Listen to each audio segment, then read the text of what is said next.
una es reserva natural y 3 son reservas naturales estrictas. ¿Y sabías que estas áreas incluyen buena parte de la gran variedad de ambientes naturales del país? Ya vamos a ver en qué se diferencian estos tipos de áreas, pero antes quiero contarte cómo surgieron las áreas protegidas en nuestro país y para eso preparé un gráfico. El antecedente de estas áreas es de 1903, cuando el perito Francisco Moreno donó a la nación unas 7.500 hectáreas que estaban bajo su propiedad en la zona de Puerto Blest, sobre el lago Nahuel Huapi, para hacer un parque público. Esto se concretó en 1922 bajo la presidencia de Irigoyen con la creación del Parque Nacional del Sur. En 1934 se creó el Servicio de Parques Nacionales y los Parques Nacionales Nahuel Huapi sobre la base del Parque Nacional del Sur y el Parque Nacional Iguazú. Los parques y reservas son la forma tradicional de protección del patrimonio natural donde los gobiernos asumen la responsabilidad de preservar las porciones del medio natural dentro del país. Las áreas naturales protegidas son valoradas como muy relevantes por el Estado, nacional o provincial, y trata de asignarle una condición de protección con una cantidad de herramientas técnicas y de planificación que apuntan a preservar esa riqueza particular. Están cubiertas bajo diferentes paraguas de tipo legal. Algunas son administradas por el Estado Nacional, otras son administradas por estados provinciales y hay áreas naturales protegidas que son de carácter privado, manejadas por una fundación de dominio privado, por una ONG, una organización no gubernamental, incluso por un propietario privado que valora el capital natural que existe en esa área y tiene la voluntad de ponerlo a beneficio y disposición de la comunidad. A partir de 1970 se firmaron varios acuerdos internacionales, a través de los cuales la conservación del patrimonio natural cobró mayor fuerza y pasó a ser un tema de los propios gobiernos. Esta idea de conservación suponía una suma de acciones para resguardar una porción del territorio donde el medio natural no se vea sustancialmente transformado. Estas áreas protegidas a veces chocan con intereses de empresas o con necesidades básicas, por ejemplo, de aborígenes que viven en esas mismas tierras. Sí, muchas áreas naturales protegidas abarcan territorios de comunidades indígenas o pequeñas poblaciones que viven de la utilización de distintos componentes del medio natural o que necesitan de ellos. Qué complejo debe ser. Por un lado, intentar preservar el medio natural. Por otro, atender las diversas necesidades de la gente. Y además, todo esto soportando la presión de las empresas por explotar los recursos protegidos en esas áreas. Sí, hay ejemplos de muy distinta clase en toda Latinoamérica. Hablando de tala de bosques, la protección de un bosque en una selva puede favorecer a quienes aprovechan de un río. Si se tala un bosque muchas veces ocurren inundaciones por los desequilibrios que genera la falta de cubierta vegetal. Entonces, las poblaciones vecinas a un área natural protegida que preserva un bosque se ve beneficiada. ¿Quién puede verse afectado? Empresas madereras, por ejemplo, que pueden extraer madera de ese bosque.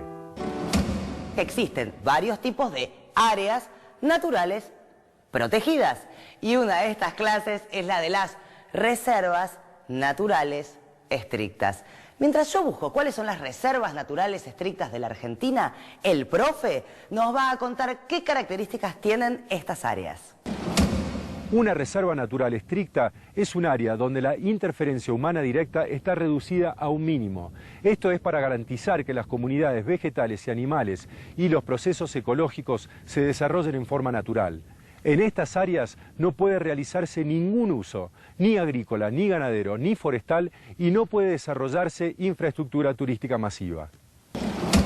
Son muy pocas las reservas naturales estrictas en la Argentina. Una es la Reserva San Antonio, en Misiones. Otra, la Reserva Otamendi en la provincia de Buenos Aires, a orillas del Paraná. También fue declarada Reserva Natural Estricta en 1990 el área de Colonia Benítez en el Chaco y en 2002 fue recategorizada como Reserva Educativa. Dijimos que en nuestro país hay 28 parques nacionales, otra clase de área natural protegida. El mapa, empecemos por el norte. En Jujuy el Parque Nacional Calilegua. En Salta hay 3, Baritú, Los Cardones y El Rey.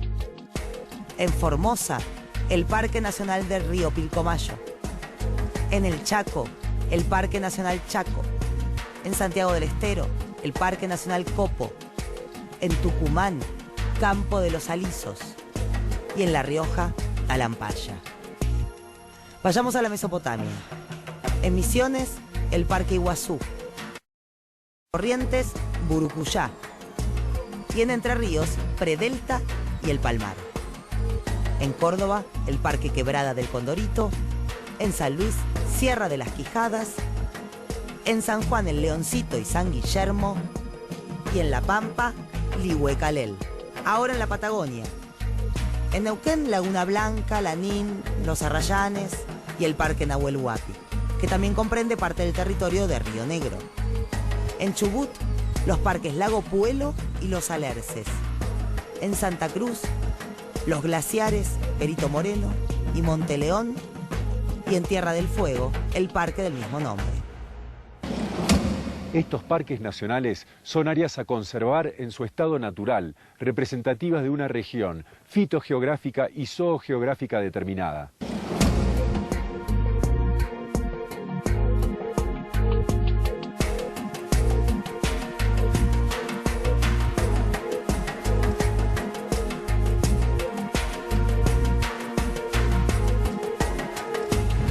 Otra forma de área natural protegida es la de los monumentos naturales.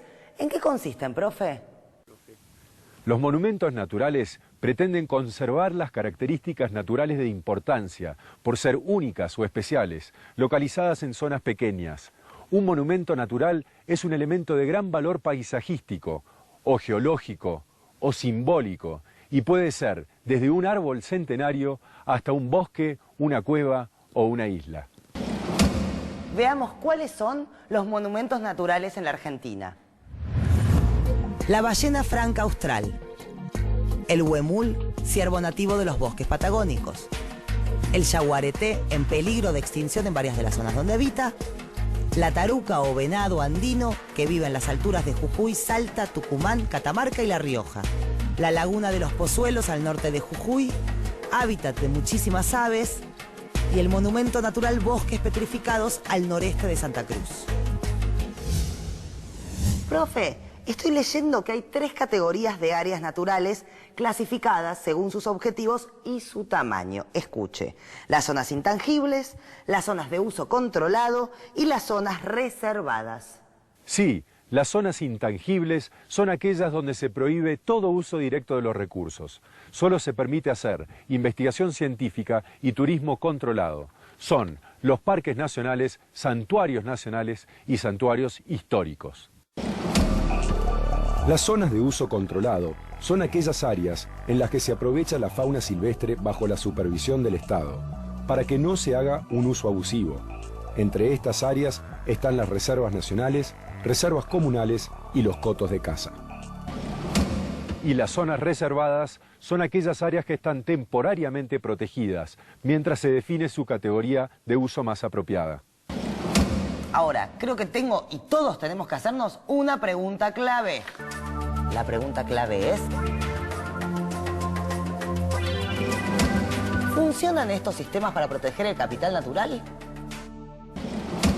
Bueno, si hablamos de Latinoamérica en conjunto, podríamos decir que sobre esto hay noticias buenas y también malas. Bueno, como se hace en estos casos, empecemos por las buenas. Lo más alentador es que América Latina hace el mayor aporte al planeta en áreas protegidas, casi 1/4 de su superficie. Esto nos da una idea del enorme capital natural que tiene nuestra región. Ahora me preparo para las malas. Sí, ahora vienen los desafíos o las deudas que debemos enfrentar. La realidad es que el cumplimiento de los objetivos de las áreas naturales protegidas en muchos casos están muy lejos de cumplirse. Muchas de estas áreas, que son más de 2000 en Latinoamérica, solo existen como demarcación, sin que las disposiciones lleguen a aplicarse en la realidad. Claro, hay por lo menos un motivo muy claro para que pase eso. 30, 40, 50 centavos de dólar por hectárea. Eso es lo que se destina en Latinoamérica para el manejo de las áreas naturales protegidas. Apenas poco más de medio dólar por cada hectárea. Con esto poco se puede hacer, ¿no, profe? Sí, desde ya que es insuficiente. Esos 50 centavos son un promedio en toda Latinoamérica, pero en general los presupuestos de cada país para estas áreas son escasos. Las áreas protegidas necesitan recursos financieros, humanos, pero no solo eso, también leyes adecuadas, instituciones que las apliquen y planeamiento y coordinación entre los organismos encargados de estas áreas. Cada estado tiene la obligación de garantizar estas áreas protegidas como patrimonio de toda la nación. También habrá intereses y presiones sobre estas áreas. Y ahora, no estoy hablando de centavos, de una monedita. En todo caso hablo de millones y millones y millones de estas moneditas. Estas zonas restan espacios a la actividad productiva y pueden verse amenazadas por fuertes intereses como los de empresas que intentan avanzar sobre ellas. Y a veces lo consiguen, talando bosques o selvas, por ejemplo, atentando contra la diversidad biológica y produciendo serios daños a la región. Conflictos muy distintos surgen con comunidades indígenas, pueblos originarios que habitan ancestralmente esas tierras y que en algunos casos pueden ver gravemente limitadas sus posibilidades de supervivencia. Vamos a repasar lo que aprendimos hasta ahora. Las áreas naturales protegidas son espacios delimitados por los gobiernos de cada estado, con límites muy precisos para garantizar en ellos la conservación de su patrimonio natural. Puede ser superficies de tierra o mar. Tiene un manejo muy específico y un estatuto particular. Estas áreas son una herramienta importantísima para la conservación de las distintas especies en sus hábitats. Pueden ser estatales o privadas, pero siempre deben ser manejadas por la autoridad del Estado. Una clase de estas áreas naturales protegidas son los parques nacionales. En Argentina hay 38 áreas naturales protegidas, de las cuales 28 son parques nacionales. Los primeros en crearse fueron en Nahuel Huapi y el Iguazú. Los parques nacionales son la forma tradicional de protección de patrimonio natural. Son áreas a conservar en su estado natural, representativas de una región zoogeográfica y fitogeográfica. Otras clases de áreas naturales protegidas son las reservas naturales estrictas y los monumentos naturales. En las reservas naturales estrictas, la interferencia humana se ve reducida a un mínimo. Lo que se intenta es garantizar que las comunidades vegetales y animales y los procesos ecológicos se desarrollan en forma natural. Los monumentos naturales pretenden conservar las características naturales localizadas en zonas pequeñas. Pueden ser desde un bosque hasta una cueva o una especie animal en particular. Las áreas naturales también se clasifican en zonas intangibles, zonas de uso controlado y zonas reservadas. En las zonas intangibles se prohíbe todo uso directo de los recursos. En las de uso controlado se aprovecha la fauna silvestre bajo supervisión del Estado. Y las zonas reservadas son áreas que están temporariamente protegidas mientras se su categoría de uso. Bueno, creo que no nos olvidamos de nada, pero me queda una última pregunta, profe. Dijimos que América Latina es la región que mayor extensión de áreas protegidas aporta al mundo. ¿Qué debería hacerse para que esa protección sea realmente eficaz? Sería importante que cada gobierno adopte planes con estrategias de mediano y largo plazo, que estos planes incluyan variables ambientales, sociales, económicas, que las instituciones de cada país actúen coordinadamente y también que haya cooperación entre distintos estados. La protección de las áreas naturales y su diversidad es una gran responsabilidad de cada estado, de cada gobierno, de las empresas, pero también de cada uno de nosotros. ¿De qué manera? Con pequeñas acciones cotidianas. Es cuestión de educarnos. Y para eso es fundamental lo que hicimos hoy, conocer estas áreas, aprender sobre ellas, para saber cuál es ese valioso capital natural que tenemos que proteger. Yo me voy, profe, lo despido hasta la próxima, porque además creo que me olvidé una lamparita prendida.